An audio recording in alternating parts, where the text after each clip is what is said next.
நான் சாமி படத்தை பார்ப்பேன். இந்த சாமி படம் வந்து நம்மள மாதிரியே தானே இருக்கும் இல்ல? நம்மள மாதிரியே தான் இருக்கும். நீ காளி எல்லாம் பாரு,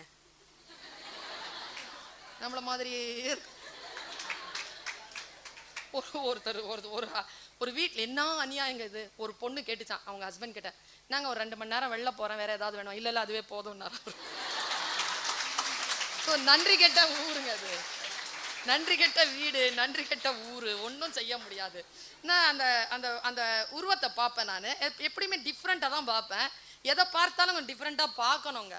எல்லாரும் பார்க்குற பார்வை ஒன்று, நாம கொஞ்சம் அப்படி டிஃப்ரெண்ட்டாக பார்க்கணும். எனக்கு சிலம்பொலி செல்லப்பன் ஐயா இருக்கார் இல்லையா, அந்த சிலம்பொலி சென்னப்பன் ஐயான்னு ஒருத்தர் இருக்கிறாரு, இப்போவும் இருக்கிறாரு. 90-95 வயசு இருக்கும் அவருக்கு.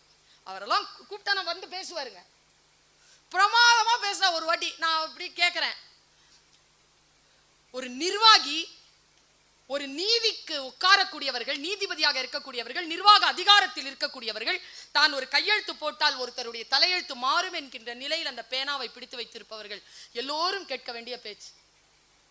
அவர் சொன்னாரு, ஒரு சின்ன ஒரு கணக்கு சொன்னாருங்க. ஒருத்தன் தூங்கிட்டு இருக்கிறாங்க, 2 பேரும் வழிபோக்கர்கள்.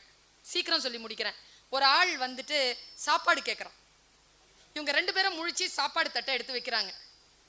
அவன் சொல்றான், பணம் இருக்கையா, சாப்பாடு பாலைவனத்துல என்னத்த காசு கொடுக்குற, உட்கார சாப்பிடலாம் அப்படின்ட்டு ஆஃபர் பண்றாங்க. சாப்பாடு 2 பேர் எடுத்து வச்சு சமமா பிரிச்சு சாப்பிட்டாங்க. சாப்பிட்டு அவன் போயிட்டான். இந்த வழிபோக்கர்கள் தூங்கிட்டாங்க. முழிச்சு பார்த்தா அவன் சாப்பிட்டு போன டப்பால 8 தங்க காசு இருந்து. 8 தங்க காசை எடுத்த உடனே அவன் ஏ ஒருத்தன் பி ஒருத்தன் வச்சுக்கோயேன், ஒருத்தன் நீ ஒருத்தினா ஓகேவா, எடுத்துட்டு ஒருத்தன் சொன்னா, இந்த 4 காசு உனக்கு 4 காசு எனக்குன்னா. சிலம்பலி ஐயார் சொன்னது இது. 4 காசு உனக்கு 4 காசு எனக்குன்னா. நான் இப்போ சொல்றது நீ டேபிள்ல உட்காரும் பொழுது உனக்கு ஞாபகத்துக்கு வரலாம். இது இந்த பாயிண்ட் உன் கையெழுத்து போறதுக்கு முன்னால உன் விரல் கொஞ்சம் நிற்கலாம், அல்லது நின்ற விரல் போய் கையெழுத்து போடலாம், ஏதோ ஒன்று நடக்கலாம். பாரு 8 இல்ல நீ எவ்வளவு ரொட்டி கொண்டு வந்தான்னு கேட்டான் ஒருத்தன். காசுக்கு தான் விக்கலையடா.